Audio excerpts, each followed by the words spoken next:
దొంగలు పడ్డ 6 నెలలకు కుక్కలు మొరిగిన సామెత గుర్తుంది కదా.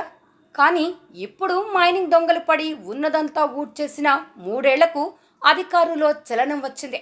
ఎన్నికలు అయిపోయిన తర్వాత ఇప్పుడు దాడులంటూ కదిలారు. 3 ఏళ్ల పాటు కొన్ని వందల కోట్ల ప్రకృతి సంపదను మైనింగ్ మాఫియాలు దోచేశాయి. మాఫియా పెద్దలు అధికార పార్టీ నేతలే కావడంతో కన్నెత్తి చూసేందుకు కూడా భయపడిపోయారు. 3 ఏళ్లు సైదాపురం మండలాన్ని ధ్వంసం చేశారు. చరిత్రలో కనీ విని ఎరుగని విధంగా దోపిడీలు చేశారు. లైసెన్సులు ఉన్న యజమానులను బెదిరించి కొట్టి తరమేశారు. అప్పటికీ వినకుంటే కేసులు పెట్టారు. ఇలా రాష్ట్ర చరిత్రలో లేనంత నీచంగా ప్రకృతి సంపదను దోచేశారు. ఒక్క రోజుకు 10 కోట్ల రూపాయల మినరల్స్ని అక్రమంగా తరలించారంటే ఎంత బరితెగించిన దోపిడీ జరిగిందో అర్థం చేసుకోవచ్చు. అంతా అయిపోయిన తర్వాత ఇప్పుడు అధికారులు కదిలారు. సైదాపురం మండలంలోని విజయలక్ష్మి మైనింగ్లో ఎలాంటి అనుమతులు లేకుండా బ్లాస్టింగ్ చేసి మైకా క్వార్ట్ దోపిడీ జరుగుతోందన్న సమాచారం అందుకున్న డీడీ శ్రీనివాసులు తమ సిబ్బందితో దాడులు చేశారు. 3 హిటాచీలు సీజ్ చేసి వీఆర్ఓలకు అప్పగించేశారు. 2 హిటాచీలు, 3 టిప్పర్లు, 2 జేసీబీలు స్వాధీనం చేసుకుని సీజ్ చేసి పోలీస్ స్టేషన్కు అప్పగించారు. ఈ సందర్భంగా మైనింగ్ డీడీ శ్రీనివాసులు మీడియాతో మాట్లాడుతూ పెరుమాళ్లపాడు, తుమ్మల తలుపూర్లలో అక్రమ మైనింగ్ జరుగుతున్నట్లు అందిన ఫిర్యాదుతో విస్తృత దాడులు చేశామన్నారు.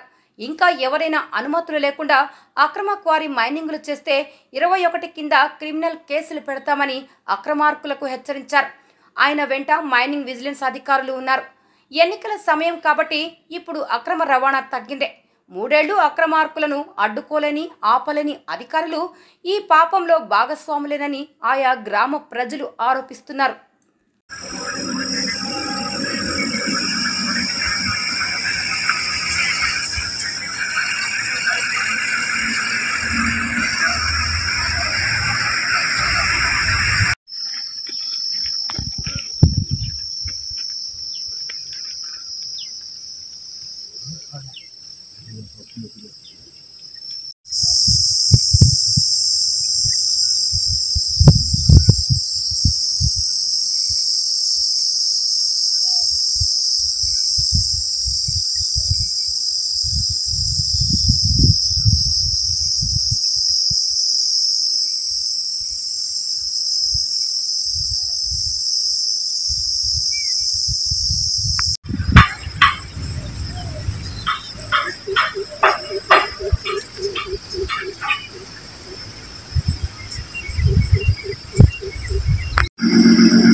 రెవెన్యూ సిబ్బందితో కలిసి ఇన్స్పెక్షన్ చేయడం జరిగింది. ఇక్కడ జరుగుతున్న ఇల్లీగల్ ఆపి ఒక 2 జేసీబీలు, ఒక పొక్కలైన్ ఒక ఏరియాలో, తర్వాత 3 పొక్కలైన్ ఒక ఏరియాలో సీజ్ చేయడం జరిగింది. 2 జేసీబీలు, ఒక పొక్కలైన్ పోలీస్ స్టేషన్ తరలించడం జరిగింది. 3 పొక్కలైన్ సీజ్ చేసి వీఆర్ఓకి హ్యాండ్ చేయడం జరిగింది. ఎల్లవేళలా విజయం, ఎదురులేని పయనం. అవెన్యూస్ సీనియర్ సెకండరీ స్కూల్ 7 సంవత్సరాల అకాడమిక్ ఎక్సలెన్స్ అనుభవంతో ఎల్కేజీ నుండి గ్రేడ్ 11 వరకు అకాడమిక్ ఇయర్ ప్రారంభం. అనుభవజ్ఞులైన అధ్యాపకులచే విద్యాబోధన, విశాలమైన తరగతి గదులలో క్లాసుకి 30 మంది చొప్పున విద్యార్థుల సంఖ్య, computer lab, science lab, maths lab, library, digital class rooms లాంటి మెరుగైన సౌకర్యాలతో విద్యా బోధన. LKG నుండి గ్రేడ్ 11 వరకు అడ్మిషన్లు జరుగుచున్నవి. ట్రాన్స్పోర్ట్ సౌకర్యం కలదు. Avenues senior secondary school. Contact 9247007000.